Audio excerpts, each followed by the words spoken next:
Hi, my name is Carl Lamb, and I'm going to be telling you a story from my study abroad experience in Nepal. Now, over 50 days, we backpacked 100 miles carrying 50-pound backpacks. I'm not going to tell you a story about the mountains or the villages we stayed in or the people we met or the animals we saw. I'm going to tell you a story about the days before we left Nepal when we had made it back from hiking to the big city of Kathmandu. We were all pretty tired by the time we made it back to Kathmandu, and having to carry 50-pound backpacks all day made our bodies pretty sore, and so we didn't get to move a whole lot and stretch out a whole lot during our hiking. And so there's one thing that I wanted to do when I got back to the big city, and that was go dancing. Now, one of our guides along the way, a local Nepali, age 21, named Rohan, promised me, he said, "Carl, when we get back to Kathmandu, I'm going to take you out to experience local Nepali nightlife." And so one night, after the sun had set and the city had started to wake up for nightlife, I met him in the alleyway at the bottom of the hotel. He was wearing a leather jacket with his hair back, and he said, "Follow me." And we made it through the crowds of people. The streets were illuminated by storefronts, and people were yelling at us to try to get us to buy things, but we had a mission. Now, Rohan walked fast, but I did my best to keep up with him. And after making it through the crowd of people, we took a sharp left at an alleyway and made it into a darker area. We zigzagged through alleyways, and I began to see less and less tourists, less and less people too. And eventually, after what felt like an hour, we made it to a building. Now, this building didn't look like a dance club of any sort. And when we entered into a corridor with tables and a restaurant and a bathroom. And I looked at Rohan and I said, "Is this it?" And he said, "This is it."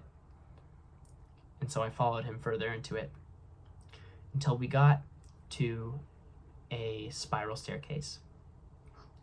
Now, we started to walk up the spiral staircase, 1 story, 2 stories, 3 stories, and by the 4th story, I began to hear music.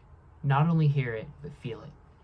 Now, this was refreshing because the whole trip when I had been backpacking, I had only been able to listen to 4 or 5 albums that I had downloaded, and only through earbuds. So to be able to feel the music in my body already made me feel more at home and more at ease. Now we made it to the top and were greeted by 2 security guards. They spoke to Rohan briefly, looked at us, and motioned for us to come in. Now, to our left was the dance stage. It was a giant room with high ceilings, lights everywhere, and a floor that lit up with the music. On the other side of us was a food court. Rohan told me that he wanted to go get a drink and some food, but I was too excited to eat or drink. So I said, "Rohan, I'm going in." And he said, "Okay, I'll meet you out here later at the food court." And so I went in, and immediately I began to feel alive. The lights were everywhere, people were smiling, people were dancing, and so was I. I pranced around the room, making circles and circles and circles around the dance pit, dancing with people, spinning around, waving my hands in the air. I felt great. I felt more free than I'd felt the entire trip. All the stress of hiking and camping and not being in a bed melted away.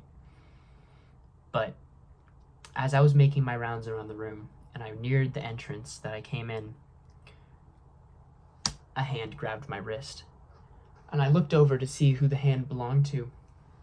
And I recognized a man, short in stature, wearing black clothes with a receding hairline. He was one of the bouncers who had let us in. And he pulled me, and I followed. And out of shock, I froze. I couldn't move freely. And he started taking me out, past where the food court was, past the doors and down the staircase. And when I was finally able to speak, about 2 flights down, I said, "What are you doing? Where are you taking me?" I was full of fear. He wouldn't answer. His hand remained on my arm. When he wouldn't answer, I pulled away and he grabbed harder, yanking me down. I nearly tripped a few times on the stairs.